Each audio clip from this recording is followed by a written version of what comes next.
Turn to Congressman Hakeem Jeffries of New York. He's the chairman of the House Democratic Caucus. Mr. Chairman, it's good to have you on with us this morning. Just your first reaction to what you saw yesterday in that courtroom. Well, it was an important step forward, and it lays the foundation, hopefully, for the Congress to come together, act decisively to create a greater level of accountability and justice and police reform here in America. When we all saw that video, members of Congress saw it, America saw it, the world saw it. I think it was obvious to everyone that this was a murder that took place in cold blood. Thankfully, there's been confirmation. There's no joy in that confirmation. I think there is relief here on Capitol Hill, but we've got to turn the actions of those who stood up, who spoke up, who showed up across America, young Americans in particular of every race, who wanted both justice in the case of George Floyd, and we've got justice, but also want change that is sustainable and transformational. And that's our next task. That perhaps is the most important task that we can undertake at this moment. So what does that change look like to you, Mr. Chairman? We know there's legislation out there put forward by Congresswoman Karen Bass. We know Tim Scott has his own legislation in the Senate. Cory Booker working on this. You all, of course, in the House have been pushing on the George Floyd bill.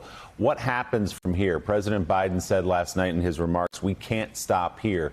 So what does not stopping look like to you? Well, not stopping means getting the George Floyd Justice and Policing Act over the finish line. And as you've mentioned, in the House, that effort's being led by Karen Bass and members of the Congressional Black Caucus. In the Senate, I know Tim Scott and Cory Booker have taken the lead.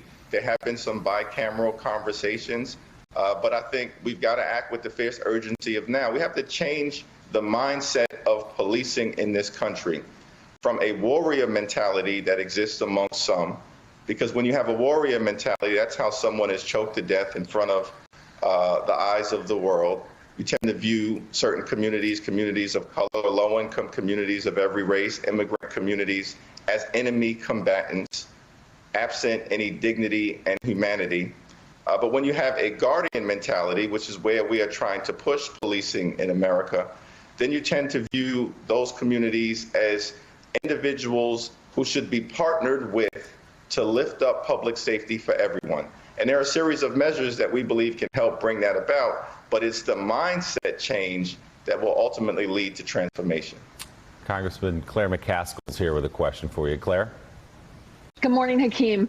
Let me ask you about two important civil rights pieces of legislation that are in the Senate. The first is the voting rights bill, which is there, and also the George Floyd Justice Act that will ban chokeholds and will ban no-knock warrants and will take a giant step forward in terms of police accountability and qualified immunity.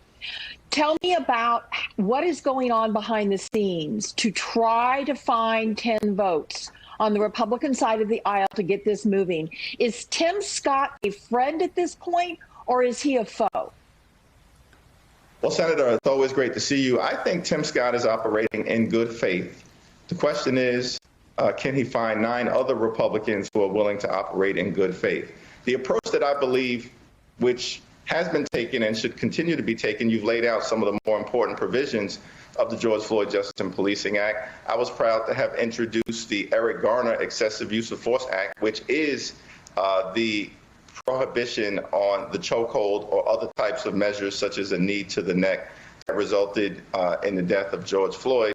We couldn't move it in the House in prior years, but now it's incorporated fully in the George Floyd Justice and Policing Act. We've got to take measure by measure by measure, evaluate it on its merits, such as, for instance, the discussions around qualified immunity, the prohibition on the use of no-knock warrants, the establishment of a national use of force standard so that we require de-escalation tactics in the first instance, and the use of deadly force should only be deployed as a matter of last resort. I think our approach is to look at issue by issue by issue, and then the totality of the legislation and see where we can find an agreement. But it's got to be transformational. It's got to be meaningful. It's got to be comprehensive in order to meet the moment. Congressman Hakeem Jeffries, thank you very much for coming on this morning. Hey, thanks so much for watching our YouTube channel. You can follow up on today's top stories and breaking news, or catch up on your favorite MSNBC shows all in one place. Download the NBC News app today.